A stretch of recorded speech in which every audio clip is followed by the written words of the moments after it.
The subtitle of this program is Feeling Phonics. The phonics system here is based on feeling, not listening.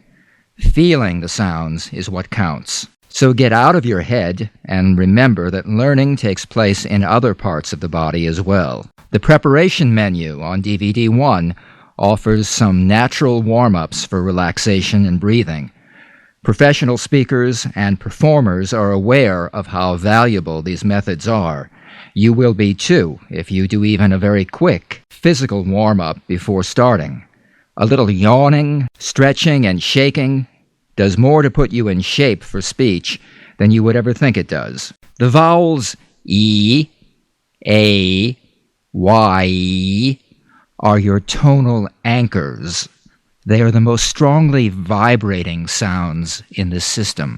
They begin as vibration in the vocal cords, but become greatly enriched as you learn to focus the sound waves on the hard palate, and more particularly on the gum ridge behind your front teeth. When you can regularly produce E, A, and Y as strongly vibrating tonal vowels, it is the single biggest contribution you can make to improving every aspect of your speech, for being understood clearly, distinguishing between long and short vowels like date and det, for clearly producing the second stage of two-stage vowels, I, oi, oi, for providing added resonance to all vibrating vowels and consonants, and last but not least, for infusing good sound quality and control into all your speech, keeping it anchored in good tonality at a low register, a lower pitch range, which opens the higher pitch range for intonation and making your speech more expressive. Mastering E, A, and Y will take you a long way. DVD 2 covers the structural vowels, the vowels that have a shape or structure that you can see and feel. In this system, they are assigned a number corresponding to the size of their lip shape. Number 1 is the smallest. Ooh. Ooh. Number 5 is one of the largest. Aw. Aw. So a number 5-1 is ah, ooh, ow, ow. 2-1 is oh, oh. 3 is the midway position, aw, aw. 4 is aw, as in awed. 6 is ah, ah. 6Y is I. 3Y is oi, oi. Giving good lip shapes to these vowels not only provides good pronunciation, but helps create a voice box or megaphone behind the lips. This is how actors project their voices to the back row of a theater, without shouting, with no apparent effort. And good structural action will enable your voice to carry effortlessly in a public speaking environment, or when you want to be heard over the background noise on a busy street, or in a noisy restaurant. In an increasingly noisy world, being able to project your voice is a real advantage. All these major vowels, both tonal and structural, are color-coded in yellow. For example, at least he died in the world's greatest laboratory. At least he died in the world's greatest laboratory. At least he died in the world's greatest laboratory. The short grunt-like neutral vowels we call neutral 1, 2, 3, and 4, I, E, These are just in white. They're often interchangeable. The important thing is to keep them very short, treat them very different from the major vowels. On DVD 2, you'll learn that one way to do this is to focus vocal energy on the surrounding consonants. Play the consonants on either side of the neutral vowel and treat the vowel like it is the shortest distance between two consonants. For example, here's a sentence with neutral vowels I, Treat good, simple lesson, brother, as good, simple lesson, brother. Good, simple lesson, brother. Good, simple lesson, brother. Another technique, and this is specifically for foreign or regional accent reduction, is to color one neutral vowel with another, pronouncing took as tuck and tuck as took.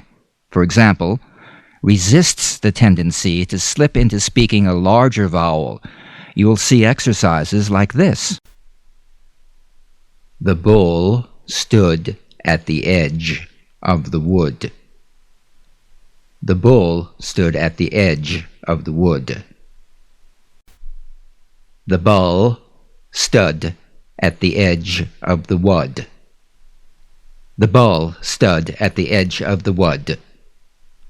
And that leaves the less troublesome neutral diphthongs. Neutral diphthongs 1, 2, 3, and 4. Or, ear, air, or. As in poor, peer, pair, poor.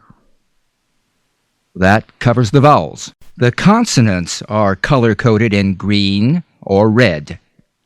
Green are the legato, sustainable, or continuant consonants, such as m, j, sh.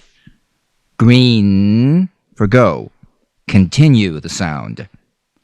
Red are the staccato, plosive consonants, such as b, p, g, k.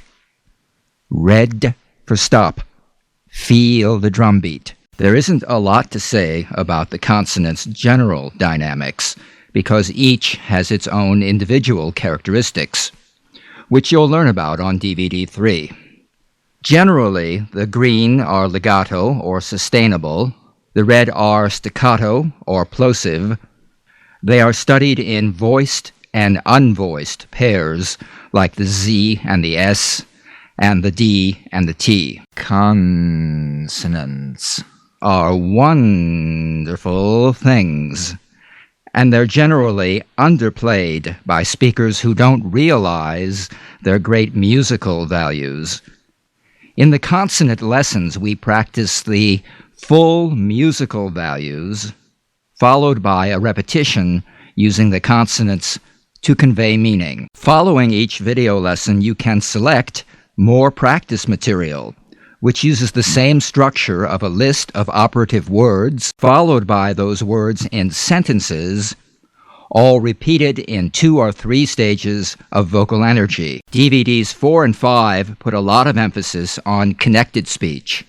Now you'll see a blue underline where words are connected. Get used to pronouncing these underlined phrases like they were one word. Getting a feeling for connected speech is the key to gaining a natural, smooth-flowing style of speech. If English is your second language, connected speech is also critical to developing your listening and comprehension of spoken English. Because people do not speak in separate words, they speak in logical, connected groups of words. Those who grew up speaking English use connected speech all the time, but even they sometimes stumble over their own words because they're not aware of the little tricks for avoiding pitfalls. Trained actors, of course, are able to deliver lengthy, complex, even tongue-twisting passages flawlessly. This is not a gift. They have simply learned the rules for linking one word into another with intention. Often I've had very bright people tell me that their problem is they speak too fast, that no one understands them. Fast-thinking or fluent-thinking persons should never be forced to slow down. They must simply learn speaking skills that will enable them to keep up with their fluent thought processes. When they've learned to articulate their consonants and to link them together skillfully, their problem is solved. Intonation and rhythm patterns go a long way in carrying the meaning across in English. You can be speaking with perfect pronunciation, but put the wrong stress on a syllable, and your whole statement may go without being understood. Likewise, with how and where your pitch and inflections rise and fall, and the tempo rhythms of your speech. Americans are used to hearing a familiar pattern of music in their speech. When you've learned to use the American pitch patterns to call attention to the important words in your speech, you become immediately more understandable. You should exaggerate these patterns and pitch jumps when you practice, especially if English is a second language to you. You may think you are using enough pitch when you are really using hardly any. When first learning these pitch patterns, it's better to overdo them until you really have some mastery. Later on, it will be easier for you to recognize the subtleties of intonation and how the same words can carry either a very precise meaning or even multiple layers of meaning. Remember, it's not what you say, it's how you say it. I always recommend watching news programs for intonation practice, particularly international news programs like those on the networks, ABC, CBS, NBC, or cable, CNN. My favorite among the network news programs is ABC's Peter Jennings. If you listen carefully, you'll notice that his use of intonation is very colorful and very, very effective. Even better for intonation practice is listening to a good public broadcasting or PBS news program. These are widely broadcast on PBS radio stations, so you could even listen in the car. On public television, you have the News Hour with Jim Lehrer. Jim and his panel moderators on the program, as well as the guests on the programs, use a great deal of intonation to get their ideas across. They are really getting into more complex issues, and to be sure they are being understood by a general audience, they really have to use a lot of intonation to make those ideas very clear. But all of these broadcasters are professional communicators, and as you become aware of the techniques they're using, you can use these techniques to give your own statements a clarity of through line while you're developing well-focused arguments. One final note, watching local news programs may not be as worthwhile. Those people are hired for their looks.